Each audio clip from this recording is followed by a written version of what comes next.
Good evening. Good evening and welcome to historic Williamsburg. We are gathered here in the chambers of the House of Burgesses. In 1705, the people of the Virginia colony gathered here to take on the extraordinary task of governing themselves. Before there was a Declaration of Independence, a Constitution, or a Bill of Rights, there were people in this room. The people who served here ultimately dreamed of what a new nation, unlike anything the world had ever seen, could be. The United States was founded on the idea that ordinary people could reject the unacceptable excesses of poor leadership, band together to demand better of their government, and create a nation that would be an example for the world. And this year, as we celebrate 250 years since America declared our independence from tyranny, I can think of no better place to speak to you as we reflect on the current state of our union. Tonight, as we watched our nation's lawmakers gather for a joint session of Congress, we did not hear the truth from our president. So let's speak plainly and honestly. And let me ask you, the American people watching at home, 3 questions. Is the president working to make life more affordable for you and your family? Is the president working to keep Americans safe both at home and abroad? Is the president working for you? As I campaigned for governor last year, I traveled to every corner of Virginia, and I heard the same pressing concern everywhere.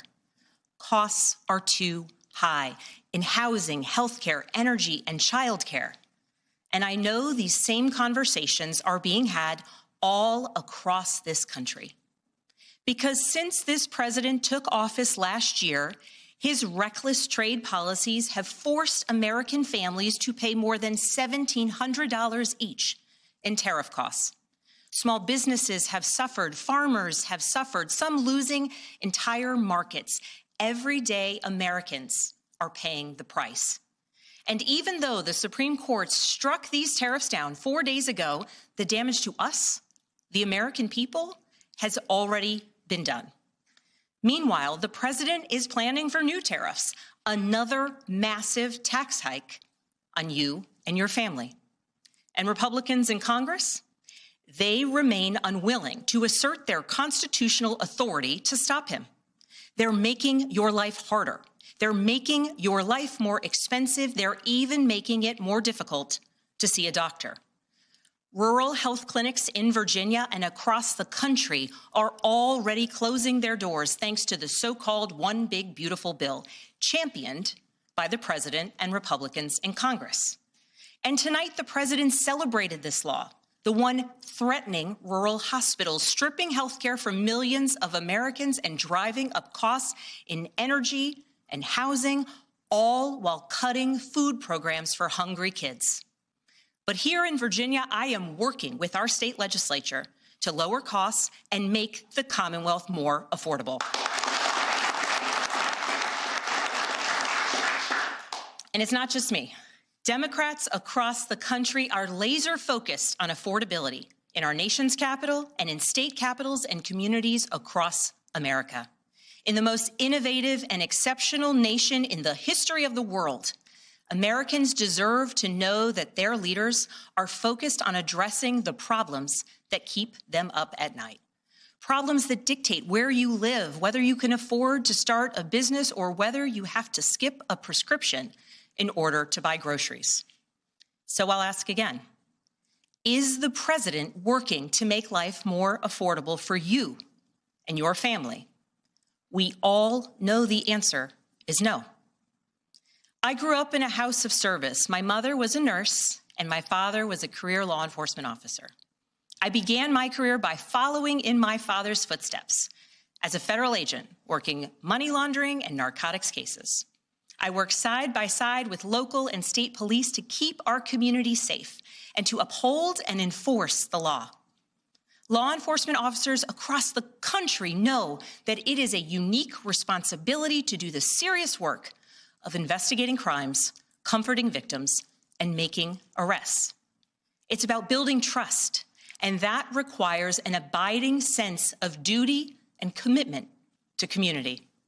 And yet, our president has sent poorly trained federal agents into our cities, where they have arrested and detained American citizens and people who aspire to be Americans. And they have done it without a warrant. They have ripped nursing mothers away from their babies. They have sent children, a little boy in a blue bunny hat, children to far-off detention centers, and they have killed American citizens in our streets. And they have done it all with their faces masked from accountability. Every minute spent sowing fear is a minute not spent investigating murders, crimes against children, or the criminals defrauding seniors of their life savings. Our president told us tonight that we are safer because these agents arrest mothers and detain children. Think about that. Our broken immigration system is something to be fixed, not an excuse for unaccountable agents to terrorize our communities.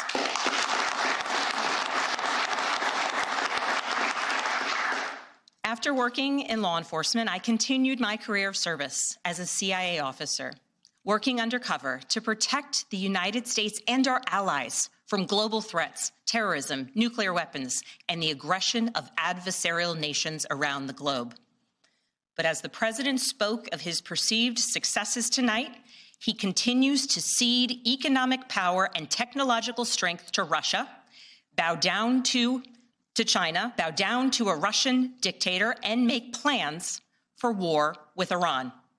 Here's the truth. Over the last year, through DOJ, mass firings, and the appointment of deeply unserious people to our nation's most serious positions, our president has endangered the long and storied history of the United States of America being a force for good. So I'll ask again, is the president working to keep Americans safe, both at home and abroad? We all know the answer is no. In his speech tonight, the president did what he always does. He lied, he scapegoated, and he distracted. And he offered no real solutions to our nation's pressing challenges, so many of which he is actively making worse. He tries to divide us. He tries to enrage us, to pit us against one another, neighbor against neighbor. And sometimes he succeeds. And so you have to ask, who benefits from his rhetoric, his policies, his actions, the short list of laws he's pushed through this Republican Congress? Somebody must be benefiting. He's enriching himself, his family, his friends. The scale of the corruption is unprecedented. There's the cover-up of the Epstein files, the crypto scams, cozying up to foreign princes for airplanes and billionaires for ballrooms, putting his name and face on buildings all over our nation's capital. This is not what our founders envisioned, not by a long shot.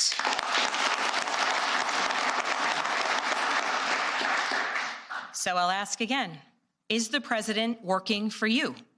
We all know the answer is no. But here's the special thing about America. On our 250th anniversary, we know better than any nation what is possible when ordinary citizens, like those who once dreamed right here in this room, reject the unacceptable and demand more of their government. We see it in the determination of students organizing school walkouts all across the country, whose voices are becoming so powerful that the governor of Texas seeks to silence them. We see it in the bravery of Americans in Minnesota standing up for their communities, from peacefully protesting in sub-zero temperatures to carpooling children to school so that their immigrant parents are not ripped away from them in the parking lot. As a mother of 3 school-aged daughters, I am inspired by their bravery, but I am sickened that it is necessary. And Americans across the country are taking action. They are going to the ballot box to reject this chaos. With their votes, they are writing a new story, a more hopeful story. In November, I won my election by 15 points.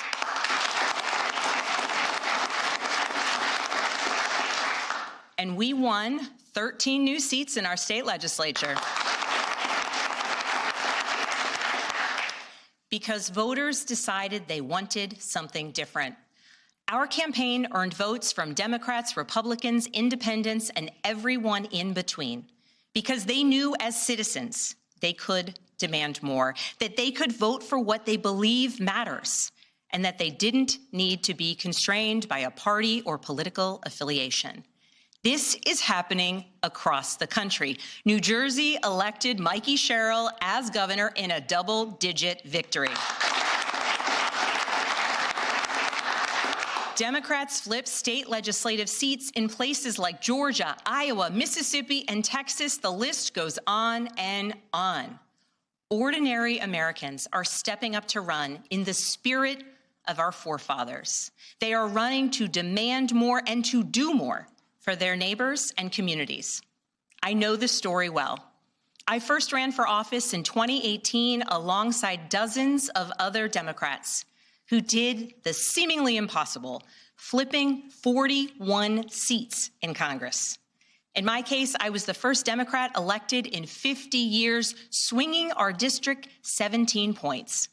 Those who are stepping up now to run will win in November because Americans, you at home, know you can demand more and that we are working to lower costs. We are working to keep our communities and our country safe, and we are working for you.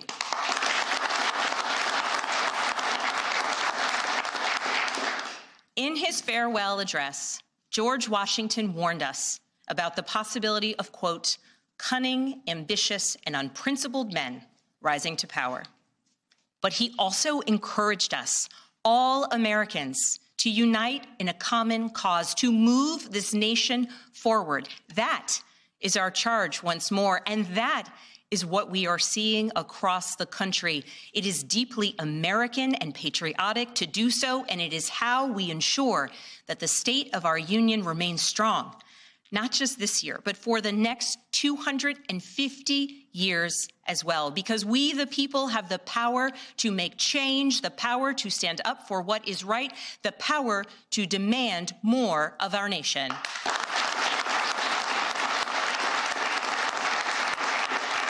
May God bless the Commonwealth of Virginia, and may God bless the United States of America.